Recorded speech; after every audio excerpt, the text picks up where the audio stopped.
Assalamualaikum warahmatullahi wabarakatuh. Perkenalkan, kami dari kelompok 2 mata kuliah Kesehatan Masyarakat yang akan membahas materi mengenai konsep epidemiologi. Di sini kami beranggota 3 orang, yaitu Saudari Fahriyatul Kamila, Nurul Zikriya, dan Sonia Indika. Mata kuliah ini diampuh oleh 2 dosen, yaitu Ibu Dr. Aziza Husin MPD dan Bapak Ardi Saputra SPD MSc. Nah, materi yang pertama akan disampaikan atau dibacakan oleh Saudari Nurul Zikriya. Kepadanya disilahkan. Pengertian epidemiologi. Di sini, epidemiologi itu berasal dari kata Yunani, yaitu terdiri dari kata epi yang berarti pada atau tentang, kata demos yang berarti penduduk, dan kata logia yang berarti ilmu, sehingga diartikan menjadi ilmu mengenai kejadian yang menimpa penduduk. Epidemiologi tidak terbatas hanya mempelajari tentang epidemi atau wabah. Distribusi penyakit di sini adalah bahwa epidemiologi mempelajari pola penyebaran, kecenderungan, dan dampak penyakit terhadap kesehatan populasi. Sedangkan determinan penyakit adalah epidemiologi mempelajari faktor-faktor risiko dan faktor etiologi penyakit. Sedangkan di sini menurut Azrul Azwars, epidemiologi itu merupakan ilmu yang mempelajari tentang frekuensi dan penyebab masalah kesehatan pada sekelompok manusia atau masyarakat serta faktor-faktor yang mempengaruhinya. Menurut sejarah perkembangannya, epidemiologi dibedakan menjadi 2. Yang pertama yaitu epidemiologi klasik, merupakan epidemiologi klasik yang mempelajari tentang penyakit menular wabah atau epidermis serta terjadinya penyakit menurut konsep epidemiologi klasik. Yang kedua yaitu epidemiologi modern. Konsep epidemiologi modern ini sering digunakan dalam studi epidemiologi yang bersifat analitik. Selain untuk penyakit menular wabah, juga dapat diterapkan untuk penyakit menular bukan wabah penyakit tidak menular serta masalah-masalah kesehatan lainnya. Baik, terima kasih Saudari Nurul Zikriya atas penjelasannya.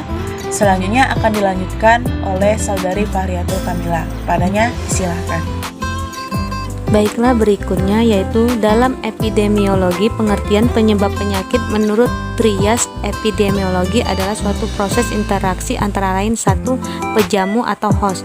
Faktor pejamu atau host adalah manusia atau makhluk hidup lainnya yang menjadi tempat terjadinya proses alamiah perkembangan penyakit. 2. Penyebab atau agen.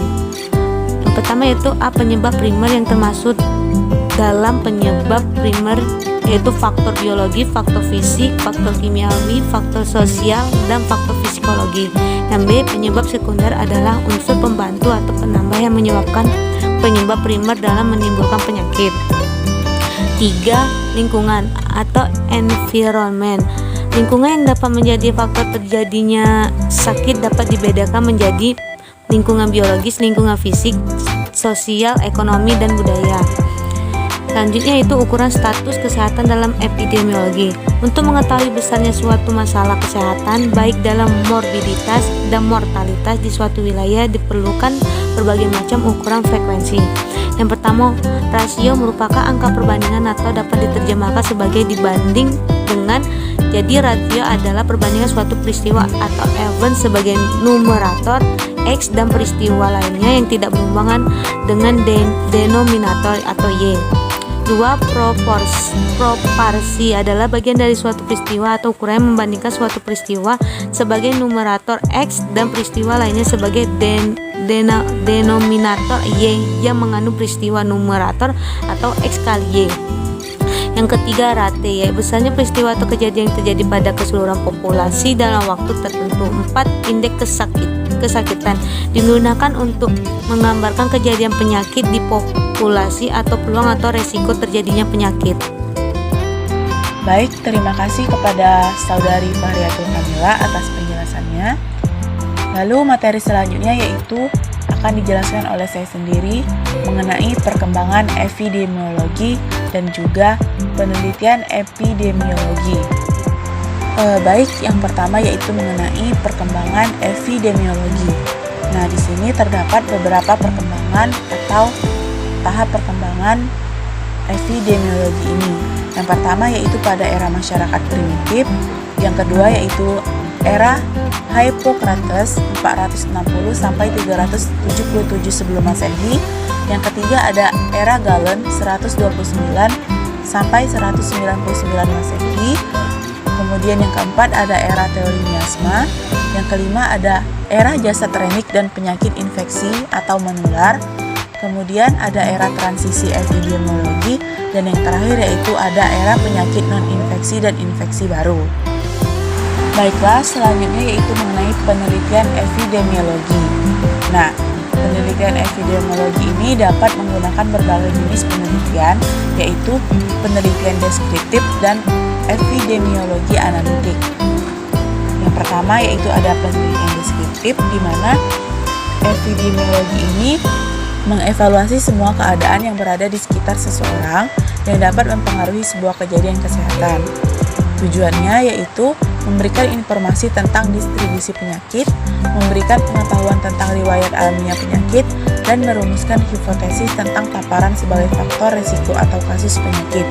Nah, yang kedua yaitu epidemiologi analitik. Di sini, hipotesis dan menaksir besarnya hubungan paparan terhadap penyakit, kemudian membandingkan kelompok-kelompok untuk menentukan adanya peran dan berbagai faktor risiko dalam menyebabkan sebuah penyakit atau masalah, dan juga penelitian ini sering digunakan dalam penelitian epidemiologi yaitu cross-sectional, cohort, dan case control. Selanjutnya yaitu kesimpulan. Keadaan sehat merupakan kondisi di mana seorang sejahtera secara fisik, mental, dan sosial yang memungkinkan hidup produktif secara sosial dan ekonomi. Artinya, apabila salah satu dari ketiga unsur tersebut tidak dalam kondisi yang baik, maka akan timbul atau terjadi suatu masalah atau gangguan kesehatan. Kemudian, epidemiologi tersebut merupakan cabang ilmu yang mempelajari penyebaran penyakit dan faktor-faktor yang menentukan terjadinya penyakit pada manusia. Dengan adanya epidemiologi ini, diharapkan penyakit pada manusia itu dapat diidentifikasi penyebaran penyakitnya, sehingga penyakit dapat segera ditangani atau diatasi. Baiklah, mungkin itu saja pemaparan materi dari kelompok kami. Apabila kurang kami memohon maaf, kepada Allah kami memohon ampun. Akhir kata, wabillahi taufiq wal hidayah. Wassalamualaikum warahmatullahi wabarakatuh.